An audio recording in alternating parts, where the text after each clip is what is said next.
Assalamualaikum warahmatullahi wabarakatuh. Salam sejahtera untuk kita semua. Perkenalkan, nama saya Amirul Solihin, dosen A1 Agribisnis Fakultas Ketahanan Pangan Universitas Negeri Surabaya. Pada kesempatan ini saya menyampaikan rencana pembelajaran pada mata kuliah pengantar teori ekonomi yang saya ampu. Video ini dibuat bertujuan sebagai syarat sertifikasi dosen tahun 2025 dalam unjuk kerja Tridharma Perguruan Tinggi khususnya pada aspek pengajaran.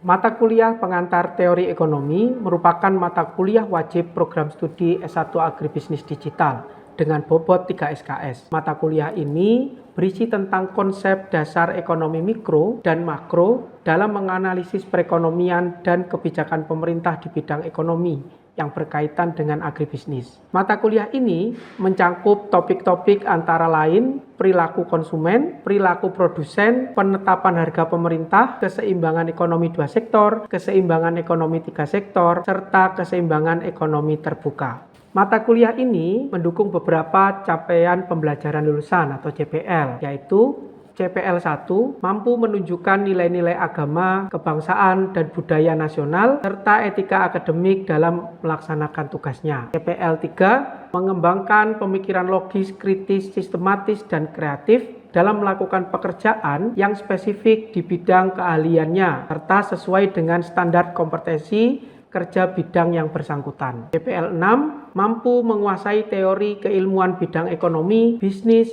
dan informatika dalam agribisnis digital. Dan yang terakhir, CPL 9 mampu menganalisis keputusan secara tepat dalam mendesain kebijakan pengembangan agribisnis digital. Adapun capaian pembelajaran mata kuliah atau CPMK yang ditetapkan pada mata kuliah ini adalah CPMK 1 mampu memahami konsep dasar mikro dan makro, CPMK 2 mampu memahami konsep permintaan dan penawaran serta aplikasinya dalam kehidupan sehari-hari. CPMK 3 mampu menelaah mekanisme pembentukan harga di pasar serta koefisien elastisitas. CPMK 4 mampu menganalisis perilaku konsumsi individual.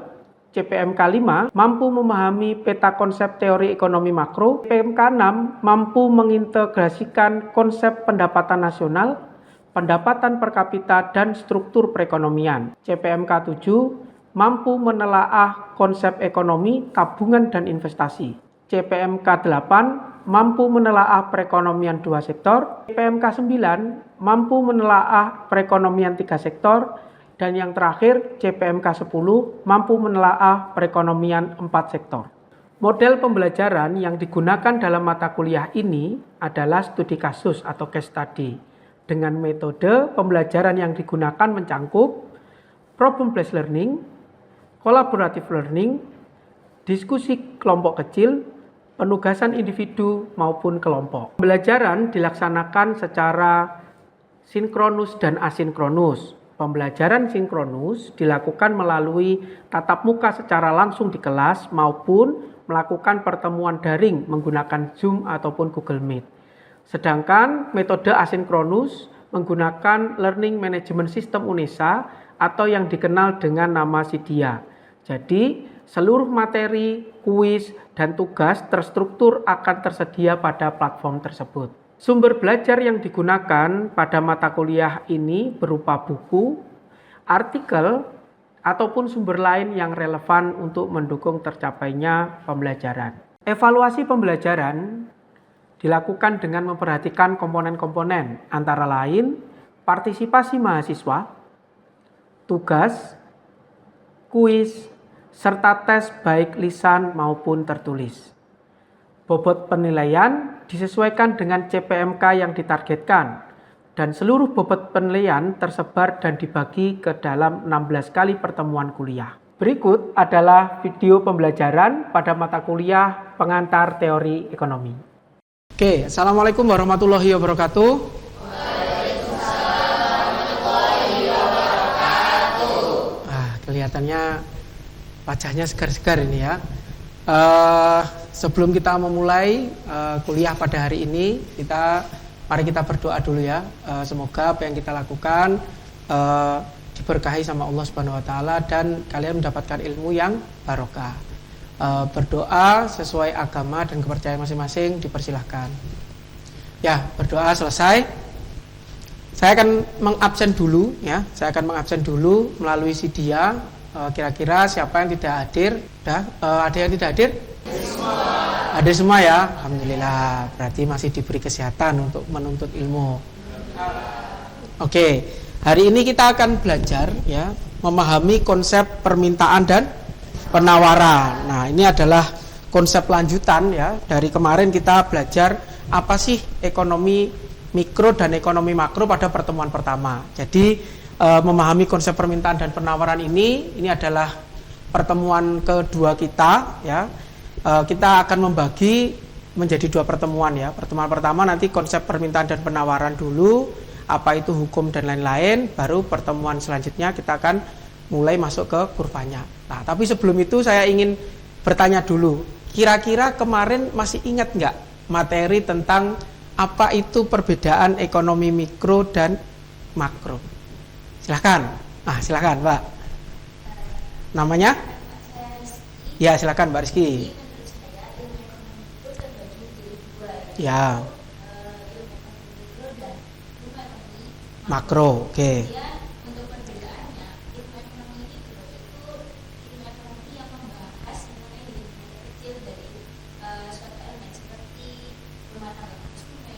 Mata konsumen, permintaan individu. Kemudian untuk ilmu ekonomi makro itu ilmu ekonomi yang membahas lebih dari ekonomi mikro. Sepertinya ilmu ekonomi makro yang dalam aspek itu tergambar lebih kompleks gitu Pak.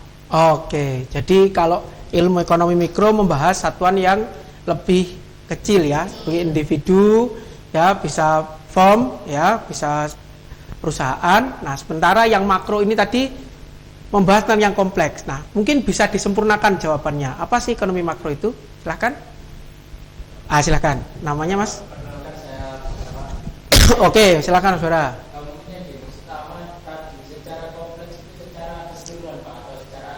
Oh, secara agregat. Ya, gimana? Seperti total permintaan secara agregat dan total pendapatan secara agregat. Oke, jadi kalau di ekonomi mikro kita belajar permintaan individu. Kalau di makro berarti permintaan secara agregat, benar. Jadi kalau harga itu adalah harga sebuah barang secara barang itu sendiri di satu pasar. Tapi kalau kita ngomong makro itu adalah harga secara keseluruhan atau secara agregat. Nah, di dalam pertemuan hari ini kita akan mempelajari yang pertama yaitu menjelaskan konsep permintaan dan penawaran ya.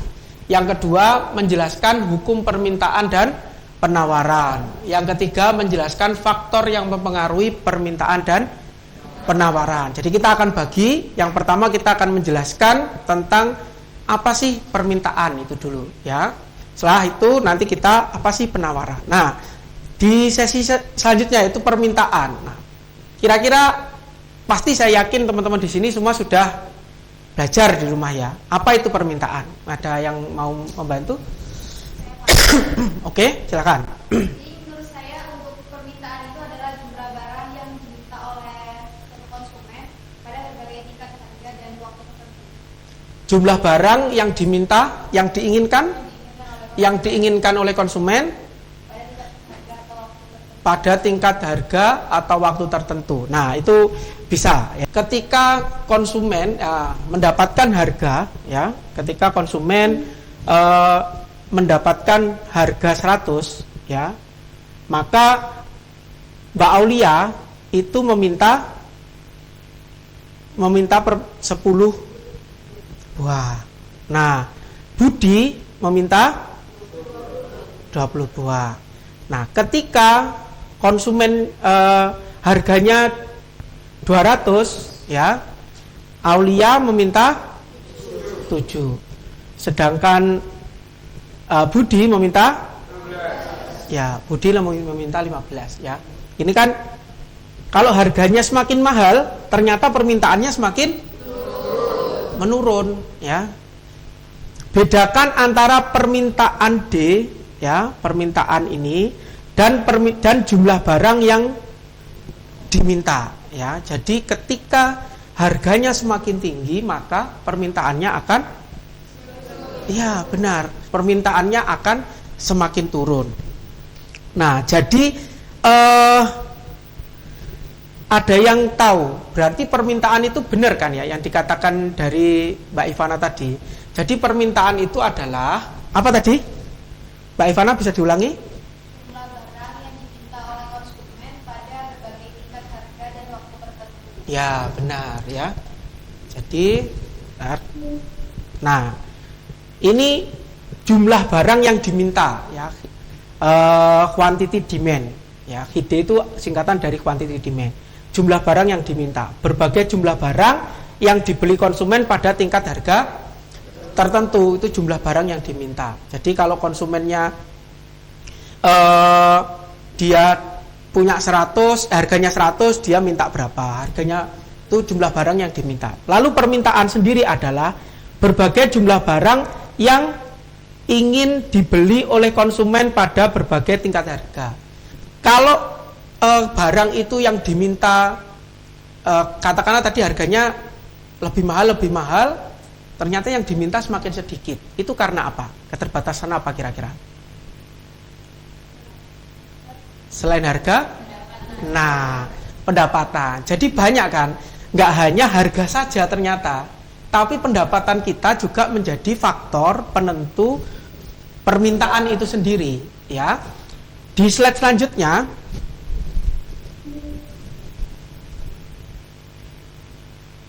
nah, ini adalah permintaan ya. Dalam sistem pasar permintaan tercermin melalui perilaku konsumen. Ya, permintaan ada dua macam. Yang pertama, permintaan potensial, yaitu permintaan yang tidak disertai dengan kemampuan membeli. Kamu pengen, tapi nggak punya, ya nggak punya uang. Jadi pendapatan juga salah satu ini. Jadi ketika pengen tapi nggak, ini berarti namanya permintaan potensial. Lalu yang kedua, itu ada permintaan efektif.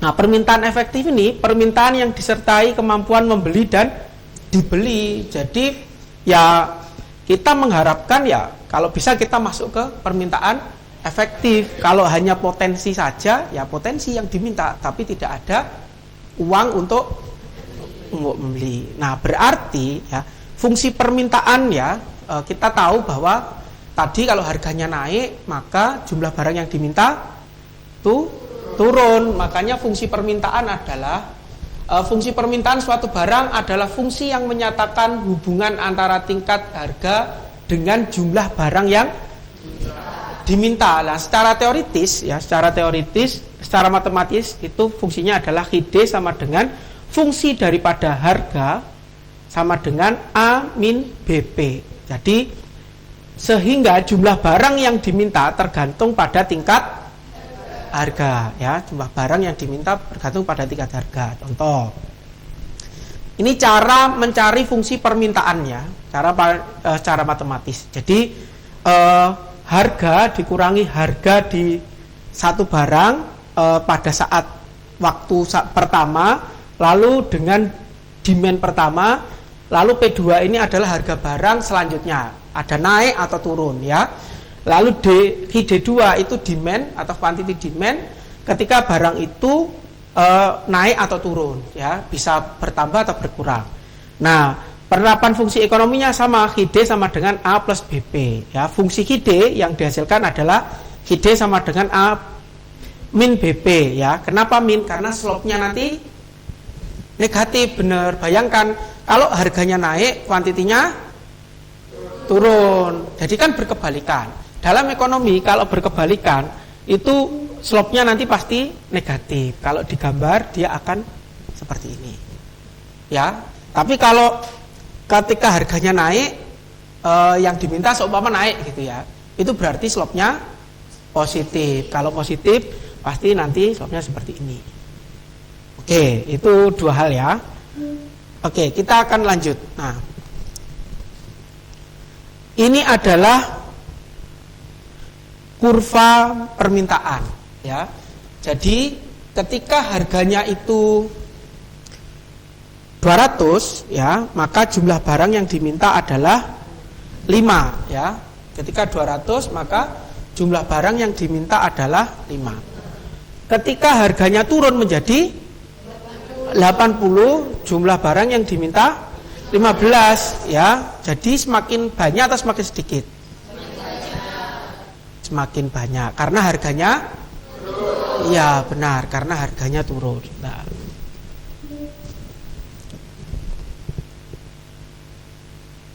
Nah, ini contohnya ya.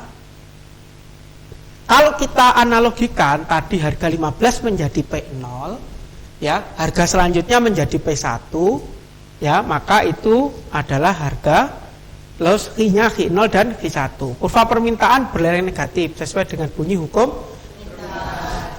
ya, semakin tinggi harga maka jumlah barang yang diminta semakin turun. Nah, benar sekali. Oke, berarti teman-teman di sini sudah mempelajari itu. Nah, apa saja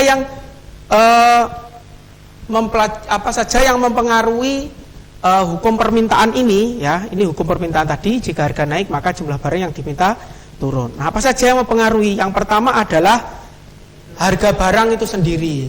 Selama harga barang itu sendiri ya berarti ya tadi ya sesuai dengan hukum permintaan. Nah, yang kedua adalah harga barang lain atau barang substitusi ya, banyak terjadi seperti itu.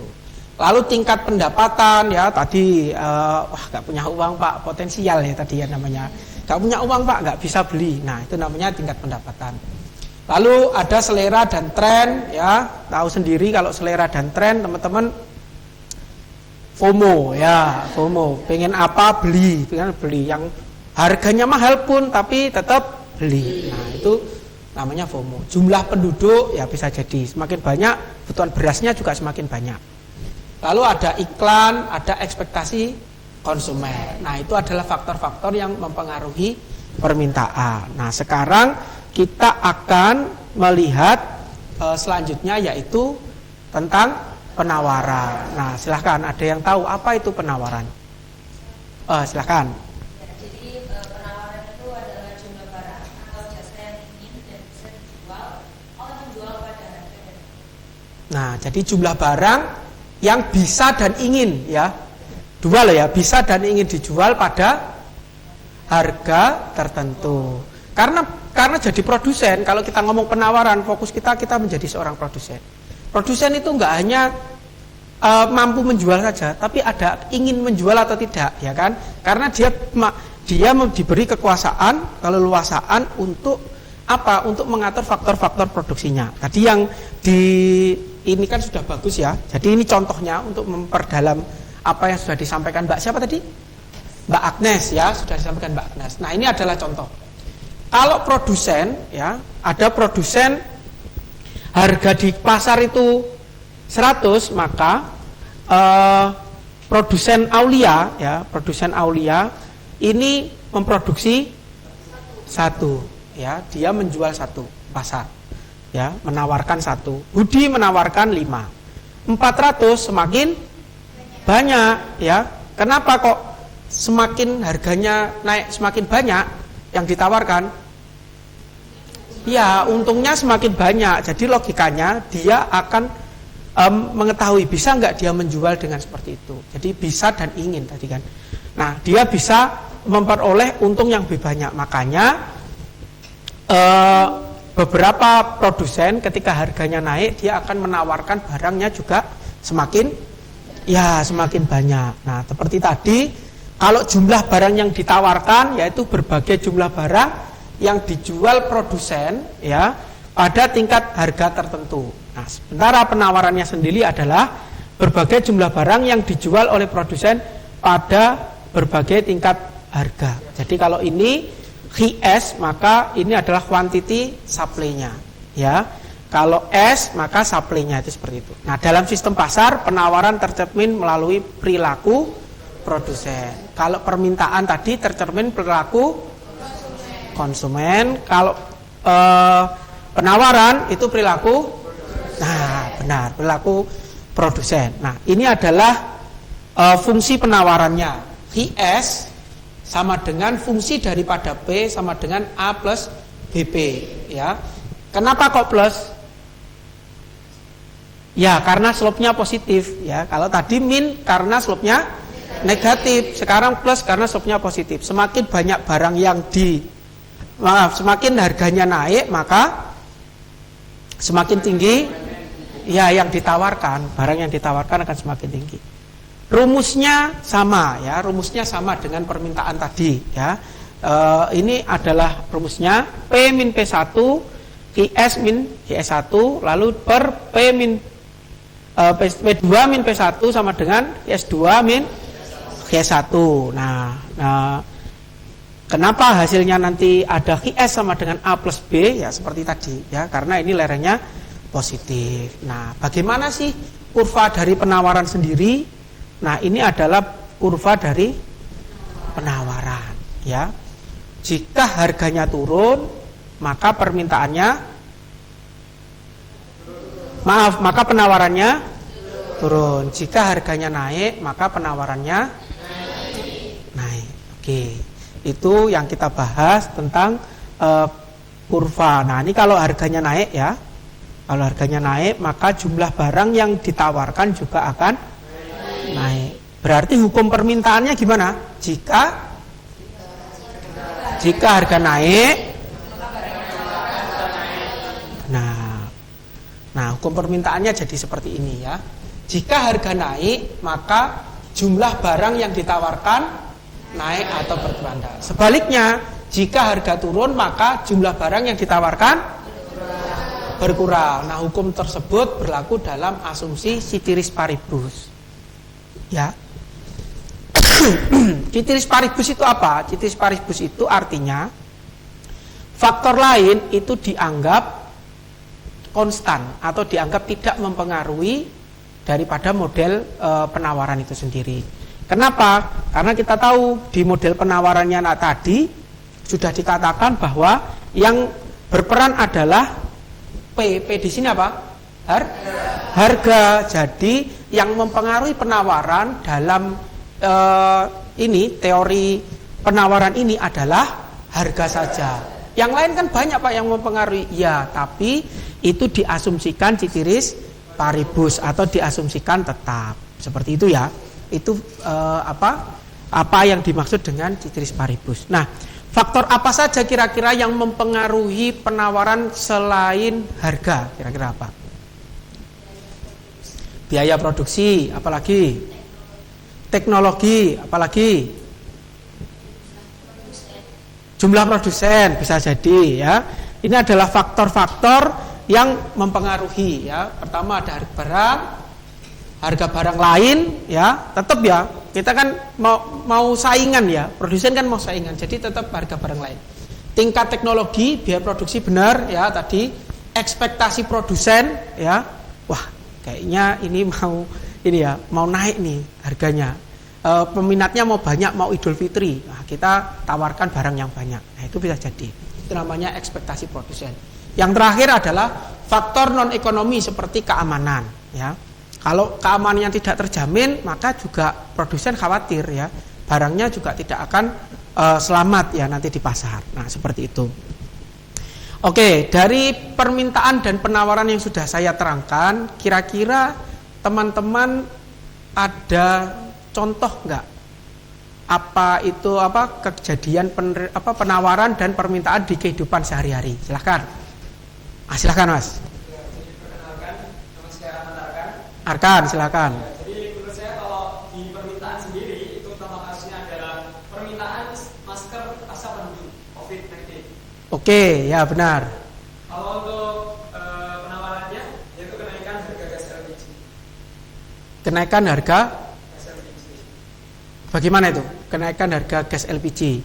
Jika harga LPG di pasaran itu naik, maka penjual itu juga berlomba-lomba untuk menawarkan harganya juga dinaikkan juga. Oke, jadi oke, saya tadi sepakat yang pertama tentang permintaan ya, karena pada waktu pandemi kita sangat butuh masker, jadi harganya naik juga kan, permintaannya naik ya, itu kasus tertentu. Terus tadi juga ada LPG. Kalau LPG ini adalah kasus tertentu ya, beda dengan permintaan dan penawaran yang umum ya. Kenapa? Karena itu banyak faktor. Karena LPG adalah barang yang sudah disubsidi oleh pemerintah dan distribusinya. Tapi memang benar ya, kalau LPG itu harganya naik, ya pasti yang ditawarkan orang akan semakin banyak. Tapi karena itu barang subsidi, kita nggak bisa memproduksi sendiri, jadi penjual itu hanya sebagai perantara saja, ya seperti itu. Tapi dalam kasus penawaran itu kita fokusnya kita sebagai seorang produsen. Oke, sebelum saya tutup ya, ada yang mungkin ditanyakan, silahkan. Oh ya, silahkan Mbak Aul. Kalau daging, harga daging yang melonjak kasus meningkat berapa?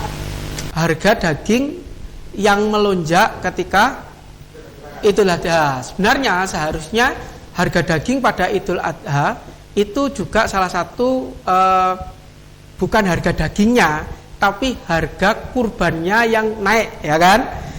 Kalau kita beli kambing ya, atau beli sapi sebelum Idul Adha, harganya nggak terlalu mahal, tapi setelah Idul Adha itu kok harganya naik. Ya, yang pertama pasti karena ekspektasi daripada produsen. Produsen ekspektasinya pasar banyak yang meminta sehingga dia banyak menawarkan, ya. Lalu yang kedua adalah ya karena itu kebutuhan pasti ya, karena sesuai dengan ajaran agama tertentu yaitu agama Islam, permintaannya semakin banyak sehingga waktunya untuk meningkatkan harga plus meningkatkan penawaran. Nah, itu adalah proses daripada penawaran dan permintaan. Terima kasih pertanyaan yang bagus dari Mbak Aulia ya, dari Mbak Aulia. Oke, saya kira teman-teman sudah paham tentang apa itu permintaan dan penawaran. Biar lebih paham, saya akan memberikan tugas ya. Ini tugas silahkan dikerjakan, yaitu mencari contoh tentang permintaan dan penawaran seperti halnya dari pada Mbak Aulia tadi yang bertanya ya. Jadi kalian nanti melihat itu terus menganalisis itu permintaan atau penawaran kenapa harganya bisa naik dan lain sebagainya. Silahkan nanti dianalisis tugasnya, lalu besok minggu depan kita presentasikan. Oke. Nah, minggu depan kita akan belajar tentang skala penawaran dan skala permintaan. Lalu kita akan belajar pula tentang kurva ya. Kurva akan dipelajari minggu depan. Nah, oke, mungkin itu. Terima kasih ya, terima kasih atas partisipasinya. Akhirul kalam. Assalamualaikum warahmatullahi wabarakatuh. Waalaikumsalam warahmatullahi wabarakatuh. Demikian deskripsi singkat serta cuplikan proses pembelajaran di mata kuliah pengantar teori ekonomi yang saya ampu. Semoga memberikan gambaran mengenai kinerja pengajaran yang saya lakukan, khususnya pada mata kuliah pengantar teori ekonomi program studi S1 Agribisnis Digital Fakultas Ketahanan Pangan Universitas Negeri Surabaya. Saya mengucapkan terima kasih kepada Kementerian Pendidikan Tinggi, Sains dan Teknologi, Direktorat Jenderal Pendidikan Tinggi, Sains dan Teknologi. Dan tidak lupa saya juga mengucapkan terima kasih kepada Universitas Negeri Surabaya, rekan sejawat dosen dan mahasiswa. Demikian saya dapat sampaikan. Atas segala kekurangan saya mohon maaf. Wabillahi taufik wal hidayah. Assalamualaikum warahmatullahi wabarakatuh.